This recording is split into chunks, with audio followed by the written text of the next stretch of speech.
স্বাগত জানাচ্ছি আন্তর্জাতিক সংবাদে। শুরুতেই থাকবে সংবাদ শিরোনাম। আলহামদুলিল্লাহ, আজকেই মুক্তি পেতে যাচ্ছেন ইমরান খান। এরপর জানাবো খান ইউনুসে ইসরায়েলি গণহত্যা, যা বললেন হামাস নেতা। এরপর জানিয়ে দেব স্বাধীন ফিলিস্তিনি সরকার প্রতিষ্ঠা করতে চায় হামাস সরকার।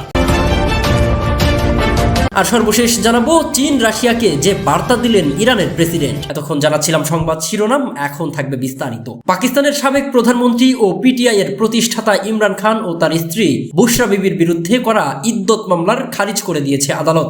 সেই সঙ্গে উভয়ে কারাবন্দীকে মুক্তি দেওয়ার নির্দেশ দিয়েছে। শনিবার বিকালে ইসলামাবাদের আদালত এই আদেশ দেয়। আদালতের আদেশকে স্বাগত জানিয়েছে ইমরান খানের দল পিটিআই। এদিন দলটির চেয়ারম্যান ব্যারিস্টার গহর আলী খান বলেছেন, ইসলামাবাদের আদালত ইদ্যত মামলায় সাবেক প্রধানমন্ত্রী ইমরান খান এবং তার স্ত্রী বুশরা বিবিকে খালাস দেওয়ায় আমরা ন্যায় বিচার পেয়েছি, সত্যের জয় হয়েছে। এ সময় তিনি আত্মবিশ্বাসের সঙ্গে বলেন, ইমরান খানের বিরুদ্ধে 2টি মামলা ছিল, তবে আমরা এখন তার মুক্তির অপেক্ষায় আছি। ইনশাআল্লাহ পিটিআই এর প্রতিষ্ঠাতাকে আজ মুক্তি দেওয়া হবে। সেই সঙ্গে মুক্তির পর ইমরান খানকে গোটা জাতি স্বাগত জানাবে বলেও জানান গহর। এর আগে তিনি এই রায়ের জন্য দেশের বিচার বিভাগকে অভিনন্দন জানান।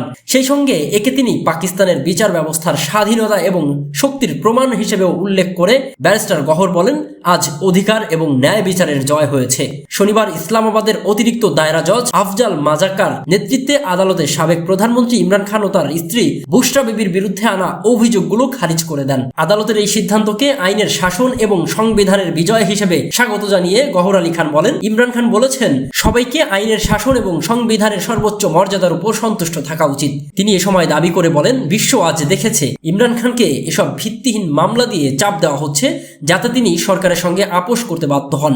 ব্যারিস্টার গহর জানান, তিনি আদিয়ালা কারাগারে ইমরান খানের সঙ্গে দেখা করেছিলেন, যেখানে তিনি সাবেক প্রধানমন্ত্রীকে আরও বেশি মাত্রায় আত্মবিশ্বাসী ও উদ্যমী মনে হয়েছে। তিনি বলেন, আদালতের সিদ্ধান্তে ইমরান খান খুবই খুশি। তিনি এই জয়কে শুধু ইমরান খানের ব্যক্তিগত নয়, গোটা জাতির জয় বলেও বর্ণনা করেছেন। তিনি বলেন, আজকের বিজয়টা গোটা জাতির বিজয়। মামলাটিকে নিছক ভিত্তিহীন উল্লেখ করে ব্যারিস্টার গহর আলী বলেন, এটি এমন একটি মামলা ছিল যার কোনো ভিত্তিই ছিল না। তবে তিনি আদালতের রায়ে স্বস্তি প্রকাশ করেন এবং বলেন, অবশেষে আদালতের ন্যায় বিচার পেয়েছি এবং আনিত অভিযোগগুলো ভিত্তিহীন মনে করে আদালত মামলাটিকে খারিজ করে দিয়েছে। এছাড়াও ইমরান খানের স্ত্রী বুশরা বিবিও এই মামলায় জামিন পেয়েছেন বলে জানান গহর। এদিকে খান ইউনুসে ইসরায়েলি গণহত্যার ব্যাপারে যা বলল হামাস নেতা। অধিকৃত গাজার পশ্চিম খান ইউনুসে আল মাওয়াসি এলাকায় বস্তু শিবিরে মুহুর্মুহুর বিমান হামলা চালিয়েছে ইসরায়েলি বাহিনী। এতে অন্তত 71 জন ফিলিস্তিনি নিহত এবং 289 জন আহত হয়েছেন। শনিবার গাজার স্বাস্থ্য বিভাগের সূত্রের বরাত দিয়ে আল জাজিরা এমন তথ্যই জানিয়েছে।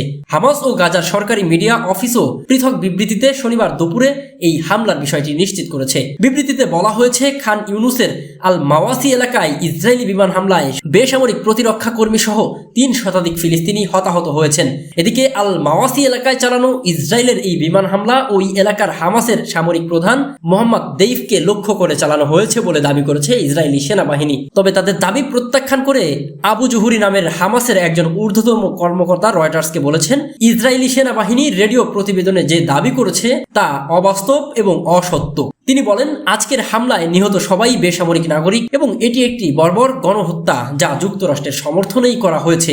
জুহুরি এ সময় দাবি করে বলেন, এই হামলার মাধ্যমে স্পষ্টই বোঝা যাচ্ছে যে দখলদার ইসরায়েল আসলে যুদ্ধবিরতির চুক্তিতে পৌঁছতে আগ্রহী নয়। এর আগে হামলার লক্ষ্য খুবই তাৎপর্যপূর্ণ ছিল বলেও জানিয়েছে ইসরায়েলি সেনাবাহিনী। নিজেদের রেডিও প্রতিরক্ষা সূত্রের বরাত দিয়ে এই তথ্য জানায় বর্বর এই বাহিনীটি।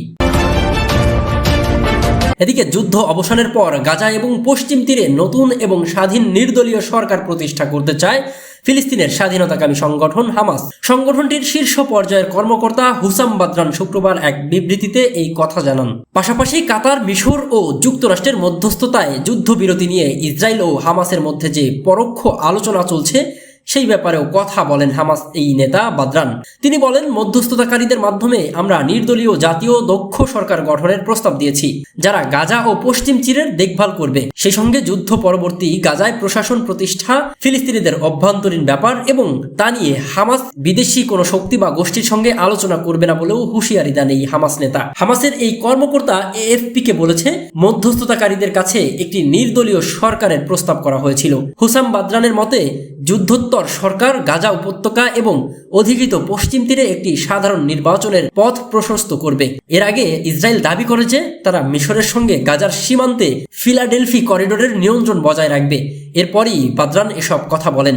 গাজায় যুদ্ধ অবসানের পর ইসরায়েলি সেনাদের উপত্যকাটির সমস্ত এলাকা থেকে প্রত্যাহার করতে হবে বলেও বরাবরই আহ্বান জানিয়ে আসছে হামাস। এদিকে এসব আলোচনার মাঝেও বিরামহীনভাবে গাজায় ফিলিস্তিনিদের উপর হামলা চালিয়েছে ইসরায়েলি বাহিনী।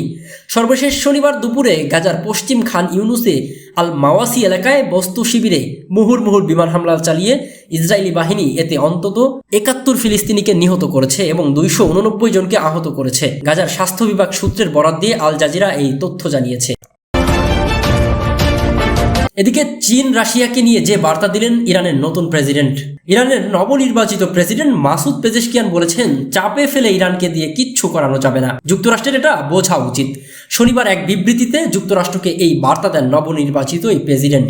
নতুন বিশ্বকে আমার বার্তা, এই শিরোনামে প্রকাশিত এক বিবৃতিতে মাসুদ পেজেশকিয়ান বলেন, আবারও সবাইকে বলছি, ইরান চাপে পড়ে কিছু করে না, করবেও না এবং ইরান সরকারের প্রতিরক্ষা কৌশলে পরমাণু অস্ত্র অন্তর্ভুক্ত নয়। ইরানের প্রেসিডেন্ট বলেন, কঠিন সময়ে চীন ও রাশিয়া নিরবিচ্ছিন্নভাবে আমাদের পাশে দাঁড়িয়েছে, আমাদের কাছে এই বন্ধুত্ব খুবই মূল্যবান। তিনি বলেন, রাশিয়া ইরানের মূল্যবান কৌশলগত মিত্র ও প্রতিবেশী। আমার প্রশাসন আমাদের এই সহযোগিতার সম্পর্কে আরো সম্প্রসারণ ও উন্নয়নের প্রতিশ্রুতিবদ্ধ থাকবে। তবে ইউক্রেন যুদ্ধে বন্ধে আন্তর্জাতিক অঙ্গন থেকে যেসব উদ্যোগ গ্রহণ করা হচ্ছে, তেহরান তাতে সক্রিয়ভাবে সমর্থন দিয়ে যাবে। বিবৃতিতে তিনি প্রতিবেশী দেশগুলোর সঙ্গে সম্পর্কের উন্নয়ন এবং ইউরোপীয় দেশগুলোর সঙ্গে সম্পর্ক স্থাপনের ইচ্ছাও প্রকাশ করেছেন। তবে তিনি নির্বাচনী প্রতিশ্রুতি পূরণ করতে কতটা সক্ষম হবেন তা নিয়ে অনেক ইরানি সন্দিহান। কারণ ইরানের সর্বময় ক্ষমতার অধিকারী প্রেসিডেন্ট নন, বরং দেশটির সর্বোচ্চ নেতা আয়াতুল্লাহ আলী খামিনি। ৬৯ বছর বয়সী মাসুদ পেজেশকিয়ান একজন হার্ট সার্জন। সংস্কারপন্থী হিসেবে পরিচিত মাসুদ পেজেশকিয়ান ৫ জুলাই দ্বিতীয় দফা ভোটে কট্টর রক্ষণশীল সাইদ জালিলিকে হারিয়ে ইরানের নতুন প্রেসিডেন্ট নির্বাচিত হয়েছেন। গত মে মাসে যেখানে হেলিকপ্টার দুর্ঘটনায় কট্টরপন্থী ইব্রাহিম রাইসির মৃত্যুর পর সংবিধান মেনে ইরানকে আগাম প্রেসিডেন্ট নির্বাচনের আয়োজন করতে হয়।